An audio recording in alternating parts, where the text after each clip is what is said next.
Foli ni walimano amoke kunyesi bela jelema biye novembre kalo kile folo e tarata samba fla ani muka ani fla ni anga donki waru wati sele bi donki waru konnala mi metalike ministri mi ga bara beneme dineko ani anka la dalako olu bela jelema ale la seli min konnala namina anda do la fokata si au conseil islamiquement ewa olu fene ka manyema do fene la selike amina anda do fene la kaboy ande barake nyogo no yeli vision re koni konnala olu ka nyini sife utara yoro mi nabe foko INRSP utara no mini talike kenya tiglamugo ewa ma hakli juru chaninu olu yere koni kumbe la jemi nakera kalambuluye amina anda do were koni fene la kabola mimbe talike aywa anga jamana kuronya pampe bambachi wale koni kilali mali finitigila ko alisa barabo lubesina ulika jomi kera ni wati labaina amina ndado fenela ka foroka ameta jamana koka kibara minna ya soro farafina fo farajela kaseka dunuli aka wawal konnala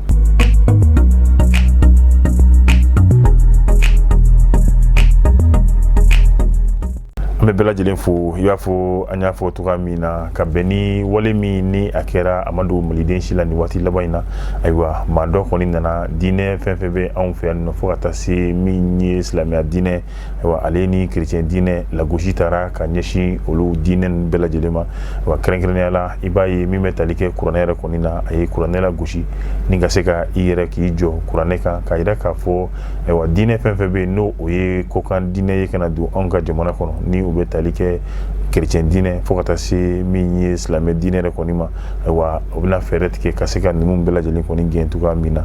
o wale min kera adira malidin chamana aywa olu koni bora kuka dusuma kasira ga yani oche ministry min ga bara benime dine ko erema ale koni ya ira ka fo wale min kera ayra aye aywa aye ame ga akoni bena milka jomi meke akoni digira ayrela abe wulika jobe ke fere munu mesegatike yasa ni wali nasuka nunu kana seka ye anka jamana kantuga mina aywa o fere nunu koni obe tike nga o fene bela jelen ko fe ayira ka fo mime talike dine kramo ani anyemola aywa olu kase uyere dusula fere munu metike jamana nyema fe olu ni nyema so fe aywa o wulika jono o bara nunu olu re koni obe latike olu re koni fe nga ministry re koni ye kuma mi fo ameje amu olame ni oye Mamadou Kone. Alhamdulillah mon frère ambe fo ke barakala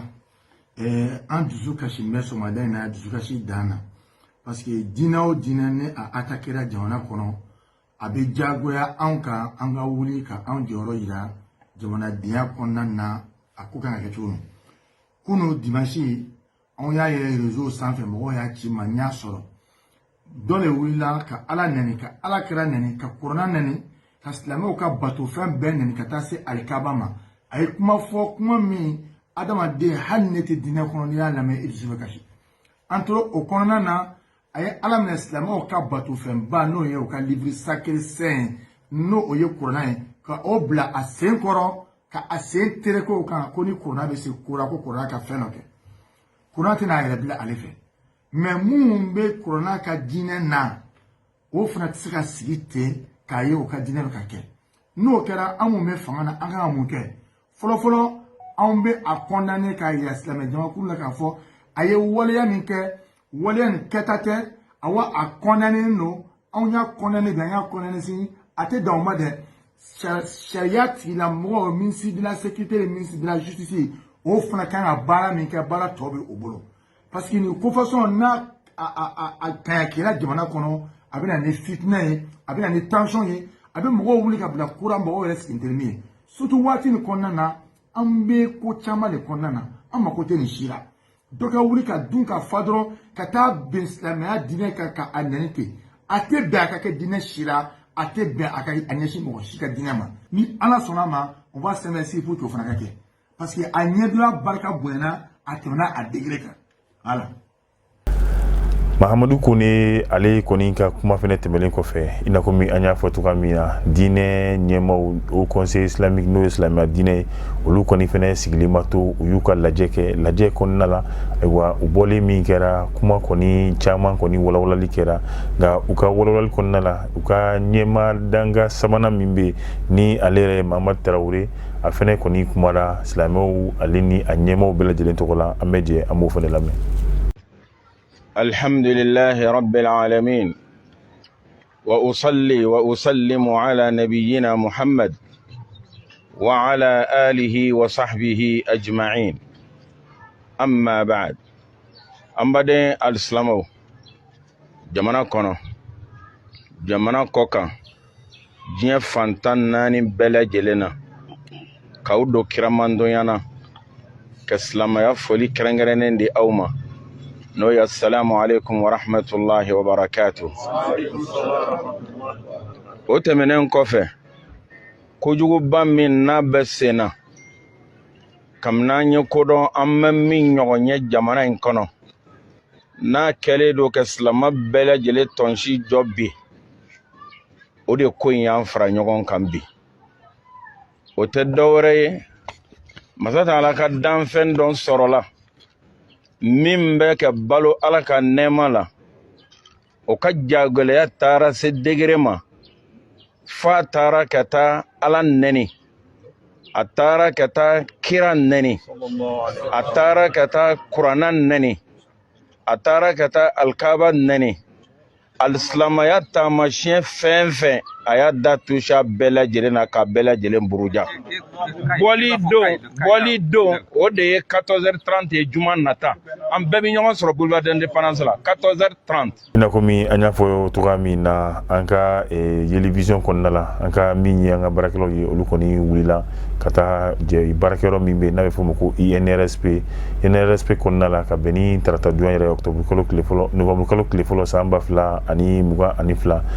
lajɛ min tun bɛ yen nɔ n'a bɛ fɔ o ma ko séminaire de formation en pédagogie universitaire wa min n'a a baara labɛnna jɛkulu min n'a bɛ fɔ o ma ko collectif des anciens chercheurs pour la rénovation du secteur de la santé wa ni o ye maa hakili juru cani n'o ye kɛnɛya sira fɛ kalan karamɔgɔ fɛnɛ don wa minnu ni olu bɛ laɲini ye mun ye ka se ka ɲɛda kura k'o di an ka kɛnɛya yɛrɛ kɔni taabolo yɛrɛ kɔni bɛɛ lajɛlen ma o hukumu kelen de kɔnɔna la o kɔni ye lajɛ labɛn lajɛ min kɔnɔna la ayiwa a kun ye ka se ka kalanbolo bilasirali ayiwa faamuya min bɛ u kelen kelen na ka se ka o falen u ni ɲɔgɔn cɛ yaasa anw ka kɛnɛya sira olu yɛrɛ kɔni o bɛ se ka yɛlɛma cogoya min na yaasa kalanden minnu fɛnɛ bɛ kɛ olu yɛrɛ kɔni bolo ayiwa dɔnniya kura minnu bɛ yen ni nɔ kalan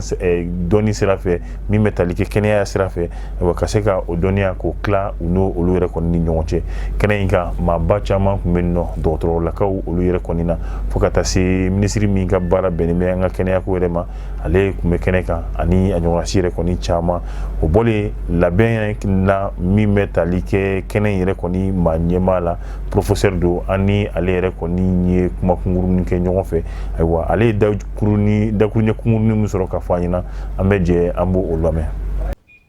N ye pédiatrie ye denmisɛnnin furakɛla ye denmisɛnninw ka bana cancer min bɛ denmisɛnninw minɛ n y'o fana furakɛlila ye mais n ye enseignant chercheur fana ye donc u b'a fɔ minnu ma ko biappartenant ne y'o ye an bɛ baara kɛ Gabriel Touré la service de pédiatrie la Bamakɔ bi an bɛ yan bi INSP la aw yɛrɛ bɛɛ bɛ INSP dɔn yen centre de recherche de ye et puis laboratoire baw de bɛ yen nɔ pour que ka banaw ɲɛɲini donc an ma yen yɔrɔ choisi par hasard an nana yan bi ka na séminaire de organiser séminaire de formation min bɛ kɛ an bɛ se ka an ye kalan min kɛ an bɛ se k'o transmis cogo min na ekɔlidenw ma ale ni minnu bɛ fɛ ka kɛ dɔgɔtɔrɔ ye an bɛ se k'o transmis ka taa olu ma cogoya min na voilà donc an ye nin séminaire in kɛ organiser o de la an yɛrɛ minnu ye école karamɔgɔ ni ɲininikɛlaw ye an ka se ka notion dɔw sɔrɔ kalan kɛcogo ɲuman na ka se écoliden minnu bɛ fɛ ka b'an bolo stage la an ka hôpitaux kɔnɔ bon nin séminaire in na vous avez vu mɔgɔ ni sen formation bɛ mɔgɔ 40 de concerné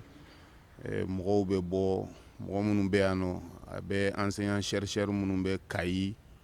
Gawo, Tombouctou, Ségou, Sikasso olu bɛɛ bɛ yan nɔ donc an bɛna tile 5 de ka formation na o tile 5 kɔnɔ ani fɛn ɲɛnamaw caman kan ka bɔ yan nɔ an nisɔndiyalenba de don aw yɛrɛ y'a ye madame la ministre de la santé bɔra yan nɔ a ye cérémonie dayɛlɛ donc vraiment o b'a yira an na ko autorités an n'u bɛ ɲɔgɔn fɛ et puis an tɛ an dama fɛn na mais aw y'a ye n ka discours kɔnɔna la fana an y'a ye difficultés fana bɛ yen nɔ difficulté bɛ yen nɔ aw yɛrɛ y'a ye Mali la écoleden ka ca école karamɔgɔ ka dɔgɔ bon école karamɔgɔw bɛ ta fana u fana mago bɛ formation de la i b'a fɔ parce que olu kan ka taa écoledenw former de il faut que olu fana ka former ka ɲa pour que dɔnniya min b'u kɔnɔ u bɛ se ka a don écoledenw hakili la ka ɲa cogo min na olu la technique dɔw de b'olu la an bɛna séminaire in na pour que ko o technique de dege ka an ye formation minnu kɛ ka tɛmɛ fana k'olu renforcer parce que an ka collectif bɛ yan nɔ o de kama c'est-à-dire revaloriser les enseignants chercheurs qui travaillent minnu bɛ baara kɛ an ka dɔgɔtɔrɔsow la parce que tant que écoledenw formateur ɲuman t'u bolo an tɛna kɛnɛya ɲuman sɔrɔ an ka dɔgɔtɔrɔsow kɔnɔ n y'o de fɔ n ka discours kɔnɔna la voilà pour que an bɛ se ka kɛnɛya ɲuman sɔrɔ il faut que minnu bɛ yen nɔ sisan nɔ n'olu ye spécialistes ye dɔgɔtɔrɔso kɔnɔ olu ka se ka dege ko la vraiment pour le pays parce que bɛɛ kan ka k'i jɔda fa jamana ko la quoi voilà. O tɛmɛlen kɔfɛ i n'a fɔ n y'a fɔ cogoya min na Mali finitigilakaw olu yɛrɛ kɔni bɛ wulikajɔ la halisa yaasa ka se ka banbaci wale k'o kɛlɛ ka bɔ an ka jamana kan ayiwa o wulikajɔ de bɛna ye nin waati laban in na ja dɔw kɔni yera minnu b'a yira k'a fɔ ayiwa Mali finitigilakaw olu kɔni sera ka min bɛ tali kɛ ɲɔgɔnmɛ ale caman yɛrɛ kɔni na ka se ka o daraki n'o ye banbaciw yɛrɛ kɔni ka bɔ olu bolo cogoya min na banbaci min n'a bɛ fɔ olu ma ko dɛsimaw olu yɛrɛ kɔni nin waati laban in na ka wulikajɔ yɛrɛ kɔni cayalen bɛ an ka jamana yɛrɛ kɔni kɔnɔna la ayiwa binkali walew fɛnɛ kɔni o bɛ ka ye u kɔ nka Mali finitigilakaw fɛnɛ olu ma to kɔ wulikajɔ min ni wale minnu bɛ ta yaasa ka se ka u ka nin wulikajɔ ninnu kɔn cogoya min na Mali finitigiw kɔni fɛnɛ b'o o wulikajɔ la o de fɛnɛ kɛra sababu ye an y'a fɔ cogoya min na ɲagamɛ kulu caman olu de kɔni yera banbaci ninnu yɛrɛ kɔni kɔ ayiwa ni a minɛra Mali finitigilakaw yɛrɛ kɔni fɛ yaasa ka se ka a segin anw ka jamana ma don n'a nataw la maa minnu ta don ayiwa yaasa a bɛ se ka sigi a tigiw yɛrɛ kɔni ma cogoya min na ka bɔ yen an bɛ taa an ka jamana kɔ kan kɛrɛnkɛrɛnnenya la min bɛ tali kɛ ayiwa Burkina jamana yɛrɛ la an kɛrɛfɛ jamana min bɛ tali kɛ gouvernement ɲɛmaa min yɛrɛ kɔni bɛ nin nɔ bi n'ale Apollinaire ye ale ni jamana ɲɛmaa n'o ye Ibrahim Traoré i b'a ye k'a fɔ bi an bɛ waati min na Burkina jamanadenw yɛrɛ kɔni wulila n'o ye dɛmɛ ye ka se ka a don ka jamana ɲɛmaa ma ani a ka minisiri min ni a kɛlen bɛ k'o bila baara la bi an bɛ waati min na i b'a ye k'a fɔ o yɛrɛ kɔni kɔnɔna la o de y'a to Burkina jamanadenw wulila ka ɲɔgɔn sɔrɔ min ye ɲɔgɔn kunbɛn yɔrɔ min n'a bɛ fɔ o ma ko Carrefour ka bɛn ni sibiridon ye octobre kalo tile 29 san 2022 ni a kɛra sanba yɛrɛ kɔni kɔnɔna la nka i b'a ye k'a fɔ nin wulikajɔ yɛrɛ kɔni kɔnɔna la dɛmɛ fɛnɛ taara tuguni ka don minisiri min ma ni ale ka baara bɛnnen bɛ jago ko ma ni a tɔgɔ Donatier Nagalo minisiri min yɛrɛ ni ale ka sugandili a kuma yɛrɛ kɔni cayara nka taamaden ninnu u y'a ɲini Burkinabe u bɛɛ lajɛlen fɛ u ka se ka gouvernement yɛrɛ kɔni to yen baara minnu bɛ ka kɛ u bɛ se k'olu kɛ cogoya min na ka bɔ yen an bɛ taa Congo halisa gɛlɛya a ma nɔgɔya min ye Rwanda ale yɛrɛ ni Congo yɛrɛ kɔni jamana ni ɲɔgɔn cɛ an y'a fɔ tɛmɛlenw na Congo yɛrɛ kɔni ye Rwanda olu ka lasigiden min yɛrɛ kɔni bɛ yen nɔ ka se ka o gɛn ka bɔ Congo jamana kan n'o ye Vincent Karega i b'a ye k'a fɔ a kɔni taara ka bɔ jamana yɛrɛ kɔni kan an bɛ waati min na bari u sigalen b'a la k'a fɔ ko Rwanda jamana olu de bɛ ka dɛmɛ don ni jɛkulu min bɛ yen n'a bɛ fɔ o ma ko M23 yaasa ka se ka basigibaliya k'o nati Congo famille ne a bɛ f'o ma ayiwa kɔrɔnya fanfɛla yɛrɛ kɔni wa o jalaki o min taara ka se ka wuranna jamana yɛrɛ kɔni sɛgɛrɛ o de kɛra sababu ye min ye ayiwa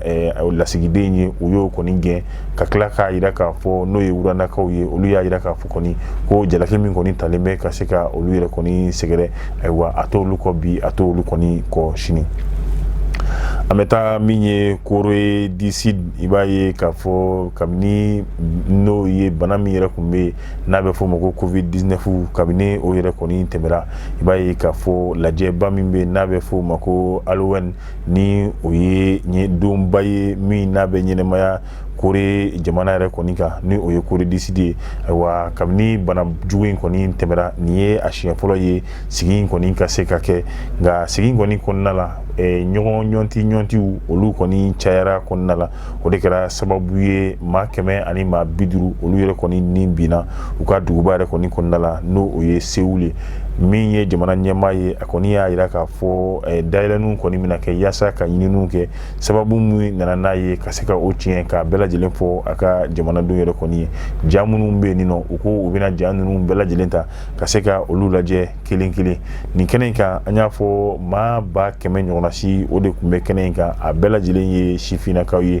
olu yɛrɛ kɔni ye ɲɔgɔn sɔrɔ Seoul nin kɛnɛba in kan n'a bɛ tali kɛ ka se ka ɲɛnɛmali kɛ ni o ye u ka seli dɔ ye n'a bɛ fɔ ko Halloween ayiwa o de senfɛ ɲɔgɔn digidigi ninnu kɛra fo kana se maa 100 ani maa 50 olu kɔni tanyara u kɔni nin na nka jamana ɲɛmaa kɔni fana y'a yira k'a fɔ tile kelen tasi bila o bɛ kɛ ka ɲɛsin maa kelen kelen fɛn fɛn sara nin wale in na ni ne fana bɛ dan sigi an ka bi kunnafoni sɔrɔlenw na tuguɲɔgɔnkɔ min n'a b'o kɛla ni anw ye a ka se ka olu jidi ja ninnu k'u cari yaasa diɲɛmaa bɛ se ka kunnafoni sɔrɔ cogoya min na n b'a fɔ a k'an bɛn diɲɛ waati wɛrɛ